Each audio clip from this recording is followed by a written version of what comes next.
કેજરીવાલની અરજી પર હાઈકોર્ટમાં મુદત પડી। અરજદાર જેલમાં હોવાથી વકીલે કોર્ટમાં મુદત માંગી। બદનક્ષી કેસની 18 મેએ સુનાવણી થશે। કેજરીવાલે હાઈકોર્ટમાં સ્ટે માટેની અરજી કરી છે। પીએમ મોદીની ડિગ્રી મુદ્દેની અરજી પર સુનાવણી ટળી। હાઈકોર્ટને ફેરવિચારણા માટે કેજરીવાલે અરજી કરી છે, ત્યારે આગામી 23 જુલાઈએ હાઈકોર્ટમાં સુનાવણી થશે। કેજરીવાલની બંને અરજી પર સુનાવણી નથી થઈ શકી।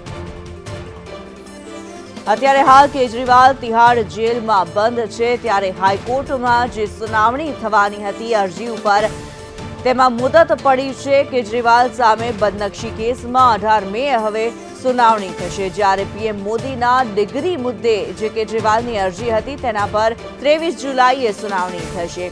દિવ્યા અમારી સાથે વધુ વિગતો સાથે જોડાયેલા છે। દિવ્યા, કેજરીવાલ અત્યારે જેલમાં છે, ત્યારે તેમના વિરુદ્ધની જે અરજીઓ છે તેના સુનાવણીને લઈને શું અપડેટ?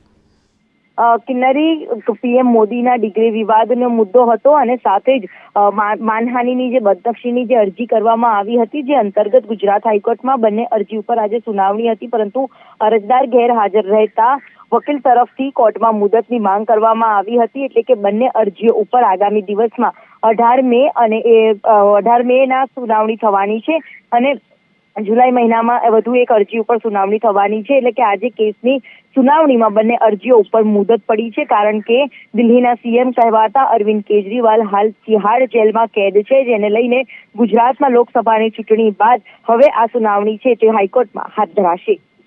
જી ધન્યવાદ દિવ્યા આ માહિતી માટે।